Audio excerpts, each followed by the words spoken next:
A billionaire's twins were born without a voice. What he saw the black maid doing shocked him.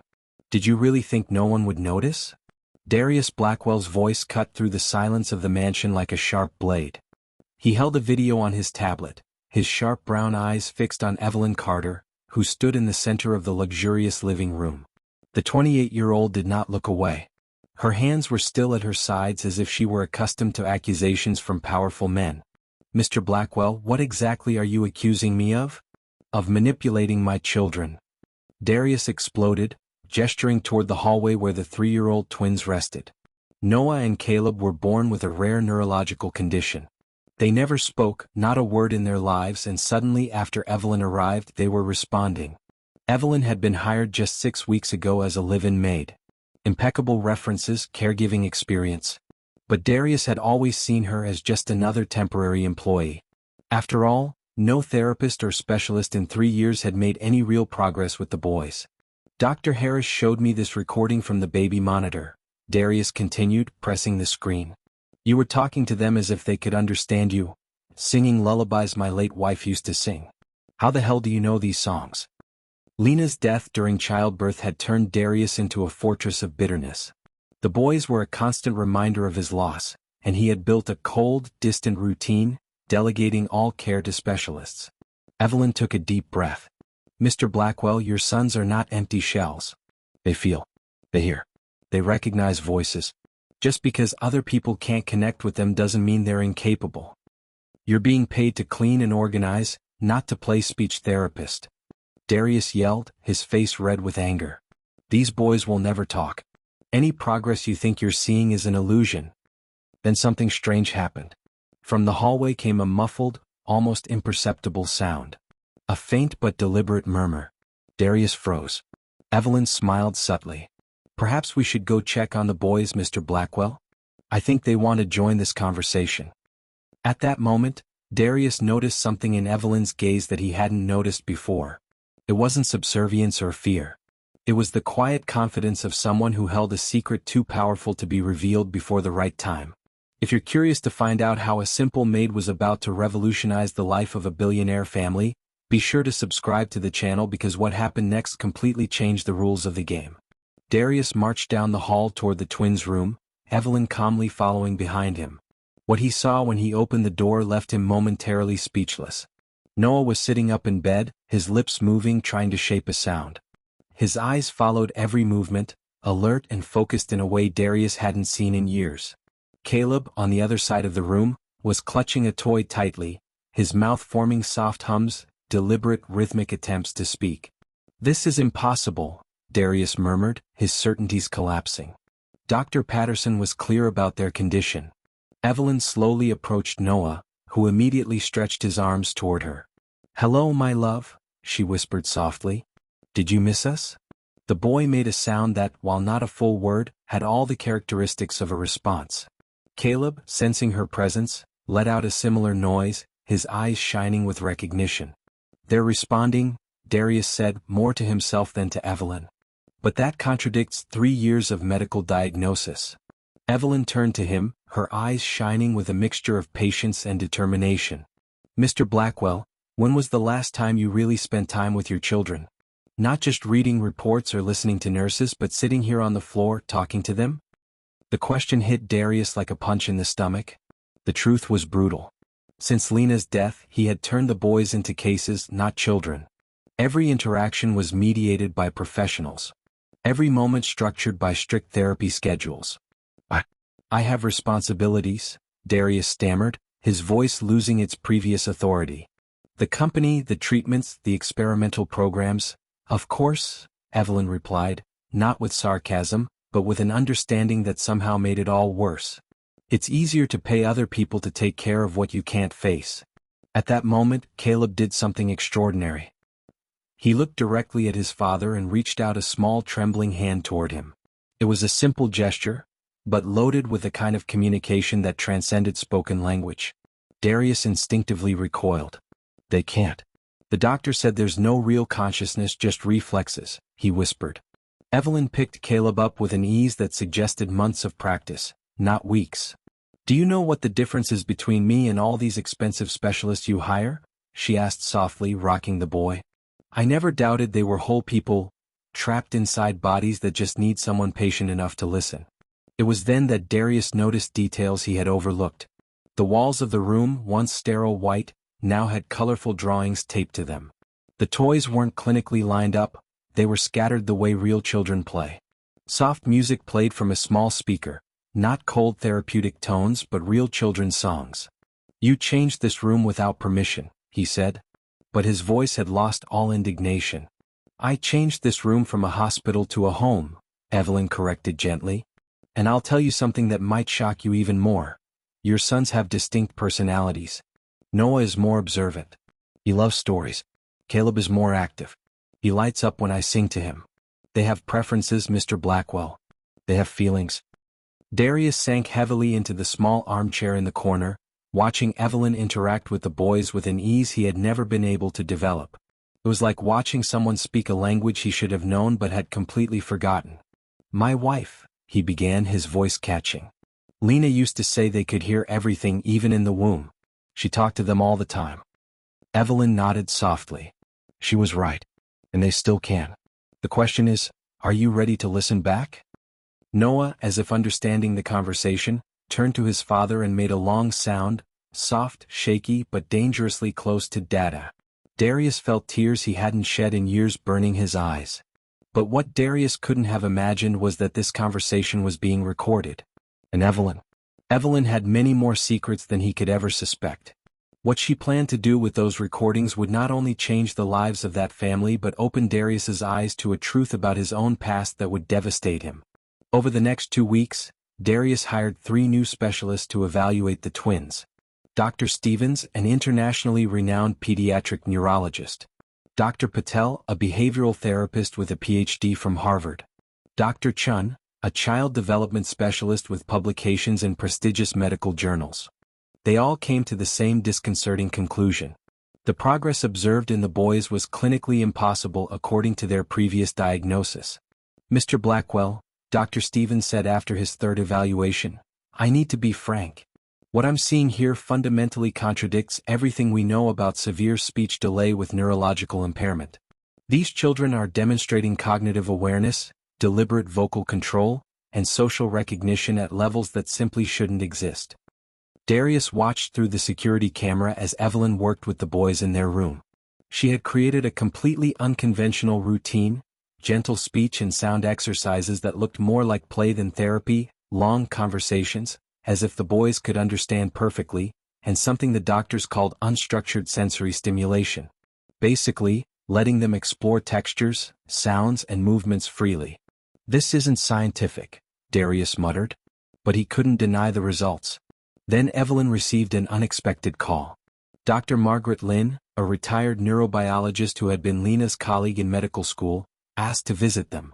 Darius, I've heard from mutual friends about the boys' progress, Dr. Lynn said when she arrived at the mansion. I need to see this with my own eyes. The 65-year-old woman with gray hair and reading glasses hanging around her neck watched Evelyn work for almost 2 hours without interruption. She took detailed notes, asked specific questions about the techniques and timeline, and personally tested some of the twins' responses. Interesting, she murmured finally. Evelyn, may I ask you a few questions about your training? Evelyn stopped what she was doing, clearly tense. Of course, doctor. Where exactly did you study child neurological development? I didn't study it formally, Evelyn replied carefully. My experience comes from previous work with children who had severe speech delays and other communication challenges. Dr. Lynn nodded slowly. And how many children with similar diagnoses were included in this previous work? Evelyn hesitated for a very specific moment. The kind of hesitation Darius was beginning to recognize as a sign she was choosing her words carefully. A few, she said finally. Darius frowned. Something about that conversation didn't add up. Evelyn's references were impeccable, but all from private families. No hospitals, no clinics. How does one accumulate informal experience with complex speech and neurological cases? That evening, after Dr. Lynn left with promises of some discreet checks, Darius decided to do his own investigation. He started by calling Evelyn's references. The first family didn't answer. The number was disconnected. The second said Evelyn had worked there. But when Darius asked about the child with communication difficulties mentioned in her resume, there was an awkward pause. "What child?" the woman asked. "Evelyn took care of our garden and cleaned the house. We don't have children." The third contact was even more disturbing. The family confirmed that Evelyn had worked there, but when Darius mentioned a communication disorder, the man laughed bitterly. "Communication disorder? Sir, our son Malik didn't have any speech impairment. He'd been misdiagnosed for years. Evelyn was the first person to figure out he wasn't nonverbal at all. He was reacting to severe side effects from the wrong medication. She saved our boy." Darius felt a chill run down his spine. Poisoned by heavy psychiatric medication since the age of 2, for a completely wrong diagnosis. "Evelyn documented all the symptoms, researched the side effects, and helped us prove malpractice," the man continued. "We won $1 million lawsuit. The doctor lost his license." After hanging up, Darius sat in his office for a full hour, processing the information. Evelyn wasn't just a talented maid. She was someone who spotted medical errors and fixed them. Someone who documented evidence for legal cases. Someone who might be doing exactly that with his children. Darius accessed the security recordings again, this time looking for specific details. Evelyn always carried that little notebook. And now he realized she wasn't just noting their progress. She was recording times, dates, witnesses, and specific conversations. The next morning, when Darius went down for breakfast, he found Evelyn sitting at the kitchen table with her notebook open and a stack of papers arranged with surgical precision. She looked up at him with that same calm smile he had once interpreted as submission, but now recognized as the quiet confidence of someone who was 3 steps ahead of everyone else in the game. "Good morning, Mr. Blackwell," she said calmly. "I believe we have a lot to talk about." It was at that moment Darius realized he hadn't just hired a maid. He had brought into his home someone who was building a case. A case that could change not only his children's lives, but potentially expose medical failures that extended far beyond his family. Evelyn opened the laptop slowly as if unpacking a bomb. On the kitchen table, arranged with surgical precision, were 3 stacks of documents, a tablet with recordings and a folder labeled Blackwell Case, Systemic Medical Negligence. "Mr. Blackwell," she began, her voice maintaining that unsettling calm. "What I'm about to show you could destroy your trust in people you've considered friends for years. Are you sure you want to see it?"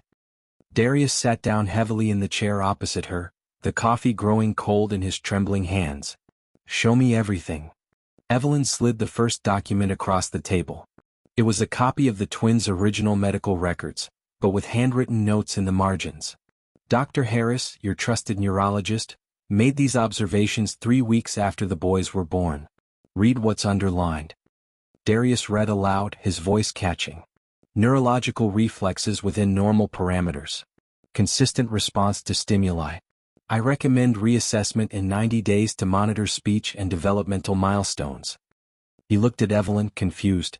"This completely contradicts the final diagnosis."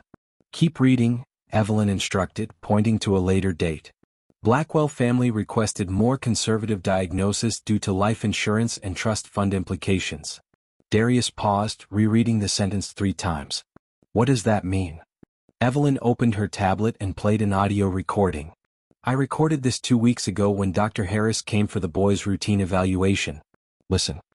The doctor's voice echoed clearly through the device.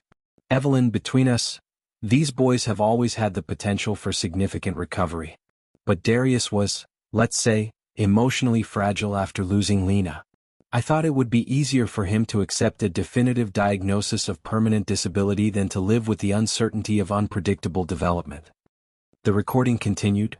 "Of course, there's also the matter of the $50 million trust fund Lena left specifically for lifelong medical care. If they were to make a full recovery, well, that money would revert to charity, not to the family." Darius dropped his coffee, the porcelain shattering on the floor.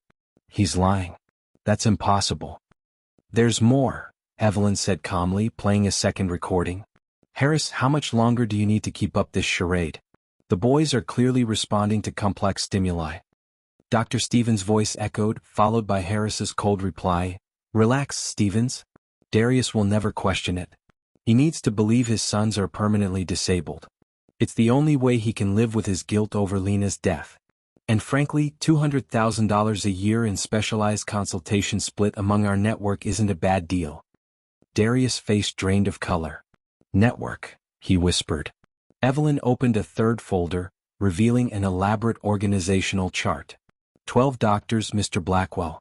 Neurologists, speech therapists, child psychiatrists, all charging exorbitant fees to keep your children in an artificial state of silence. She showed him printed bank transfers. Dr. Harris, $180,000 in the last quarter alone. Dr. Stevens, $95,000. Dr. Chun, $120,000. All to maintain a lie that began as a so-called way to protect you, Evelyn said, and turned into a gold mine. Darius stood up abruptly, knocking over his chair. For 3 years they stole my children's voices. The door opened and a woman in a dark suit entered, accompanied by 2 federal agents. Dr. Richard Harris, said the prosecutor firmly, you are under arrest for conspiracy, medical fraud, and child abuse. You have the right to remain silent. As the handcuffs clicked around the wrists of the doctor who had stolen 3 years of their lives, Darius felt something he hadn't felt since Lena's death. Absolute hope. But what Darius didn't know yet was that Evelyn had saved the most devastating secret for last. A revelation about Lena's own death that would make the entire medical scandal seem like just the tip of a much more sinister iceberg. As Dr. Harris was taken into custody, one question remained unanswered. How many other families had been destroyed by this criminal network? And how deep did the corruption Evelyn had uncovered really go? 6 months later, the Blackwell mansion had been completely transformed. The deathly silence that once dominated the hallways had been replaced by sounds Darius never thought he would hear again. Children's laughter. Little feet running through the house. And for the first time in years the word, Daddy, echoing off the walls. Noah and Caleb, now 4 years old, were not only talking but laughing, asking questions, telling stories. Their quick progress left even the new specialists, real ones this time, deeply impressed. Daddy, look. Noah shouted, running toward Darius with a colorful drawing in his hands. I drew our family. On the paper, 4 stick figures smiled under a yellow sun. Daddy. Noah. Caleb. And in the center, Evelyn, wearing a paper crown Noah had glued to the figure's head. Evelyn is our queen, Caleb explained, appearing next to his brother with paint smeared on his hands. She saved us. Darius smiled, picking them both up. The transformation had not been merely physical. The boys were emotionally secure, curious, playful, just as any children their age should be. Across the room, Evelyn was organizing the final documents from the court case. The court had been relentless with the corrupt medical network. Dr. Harris had received 18 years in federal prison. Dr. Stevens, 15 years. Dr. Chun lost her license permanently and was sentenced to 12 years. In total, 12 medical professionals faced sentences ranging from 8 to 20 years in prison. But the criminal convictions were only part of the justice served. The civil suit had resulted in $85 million in damages, the largest pediatric medical malpractice settlement in state history. Mr. Blackwell, Evelyn said, looking up from her papers, this arrived today. It was an official letter from the American Medical Association. The case had led to the creation of new national protocols for the prevention of pediatric medical fraud. The Blackwell Protocol was now federal law, requiring independent second opinions for any diagnosis of permanent disability in children. How many families do you think we saved with this? Darius asked quietly. Hundreds, Evelyn replied calmly. Maybe thousands. The federal investigation had uncovered that the corrupt network operated in 7 states, victimizing dozens of vulnerable families. Children who had been kept artificially voiceless for years were now receiving real treatment, many showing miraculous progress similar to that of the twins. The phone rang. It was Dr. Santos, the prosecutor. Darius, I have good news, she said. The last member of the network, Dr. Hoffman, has just accepted a deal.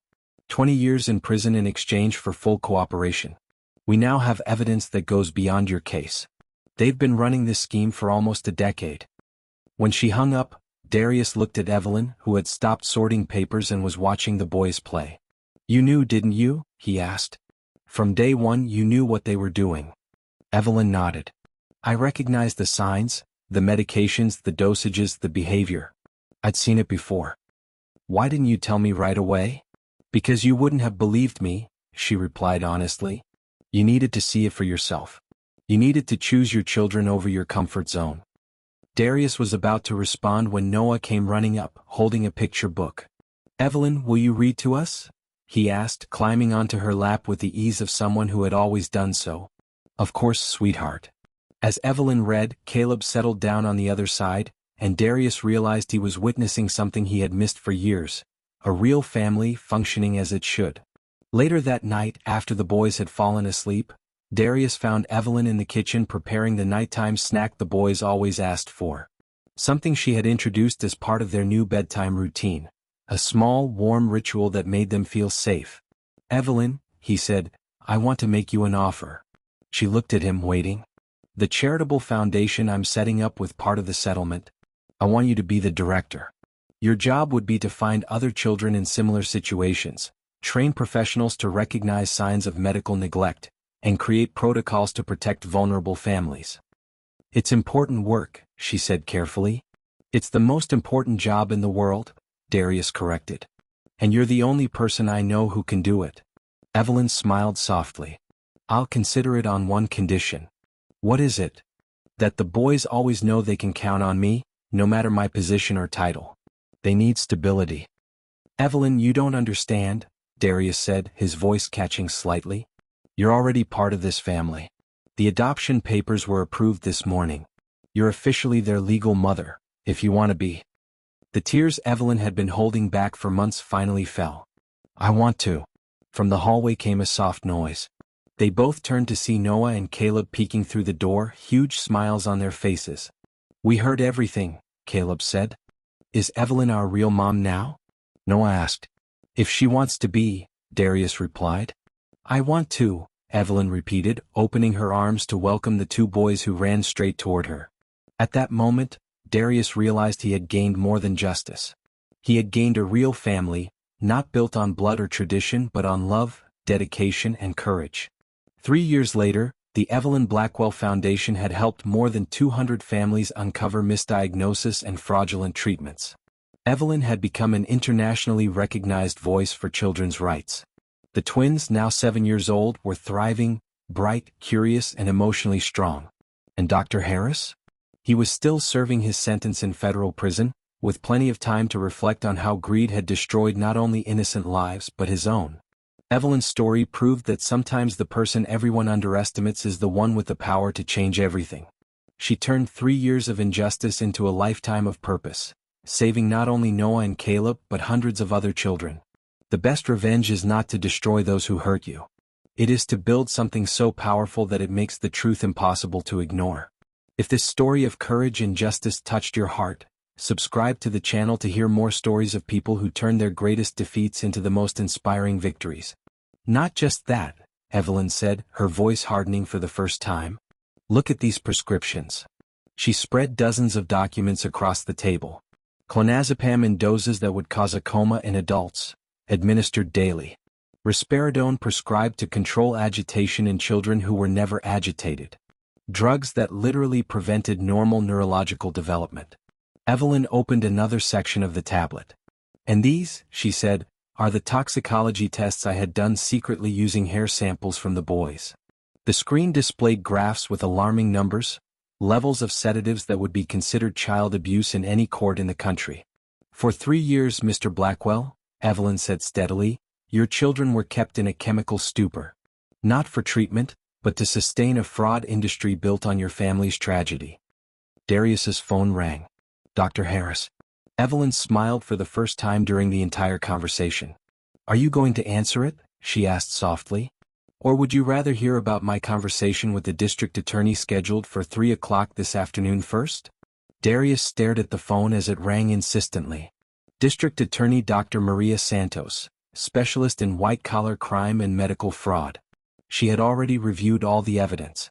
Evelyn handed Darius an official business card. Systemic medical fraud. Intentional child neglect. Conspiracy to defraud health insurance. Formation of a medical cartel. Dr. Harris and his network will face at least 15 years in federal prison each, Evelyn said firmly. She opened a 4th folder. And that's not even counting the civil lawsuits that are already being prepared. We estimate the damages at $40 million, 3 years of lost development, psychological trauma, unnecessary treatment costs, and punitive damages. The tablet displayed a new recording. This time Noah and Caleb were clearly more alert, responsive, almost normal. This recording is from yesterday, Evelyn explained. After I gradually reduced the toxic medications over the last 6 weeks and replaced them with harmless vitamins. The so-called experts didn't even notice because they never did any real tests. Darius watched, stunned, as Noah clearly said, "Ev." And Caleb tried to form words as he pulled himself up on shaky but determined little legs. "My children," Darius whispered, tears streaming down his face. "My children were always fine." "Always," Evelyn confirmed. "They just needed someone to believe in them and stop poisoning them." At that exact moment the doorbell rang. Evelyn checked the intercom. "Dr. Harris has arrived for his weekly consultation," she said. "Perfect timing," Darius muttered. He looked at her, then at the piles of evidence on the table, then toward the hallway where his boys were playing freely for the first time in years. "Let him in," Darius said, his voice transformed into something Evelyn had never heard before, pure, controlled fury. "I want to look into the eyes of the man who stole 3 years of my children's lives." Dr. Harris entered the mansion with his usual confidence. Medical folder in hand, professional smile on his face. "Darius, how are our little patients today?" "Our patients?" Darius repeated slowly. "Interesting choice of words, Doctor." Harris stopped in the middle of the room when he saw Evelyn sitting calmly at the table. Documents laid out, the tablet turned on, displaying his recorded conversations. What's going on here?" Harris stammered, his face draining of color. "What's happening," Darius replied in a dangerously low voice, "is that I've discovered what you and your network have been doing to my children. What's happening is that I have recordings of every criminal conversation you've had in this house." Harris looked at Evelyn, then at the documents, then back at Darius. "You don't understand, Darius. We were protecting you from the truth." Darius cut him off. "The truth that my children could be talking, laughing, living their lives, if you hadn't spent 3 years drugging them?" From the hallway came the sound of children's laughter. Harris froze as he recognized voices that, according to his own diagnosis, should not exist. "Impossible," he muttered. Evelyn stood up calmly. "Dr. Harris," she said evenly, "would you like to meet Prosecutor Santos? She's very eager to talk to you about your unconventional methods of treating children."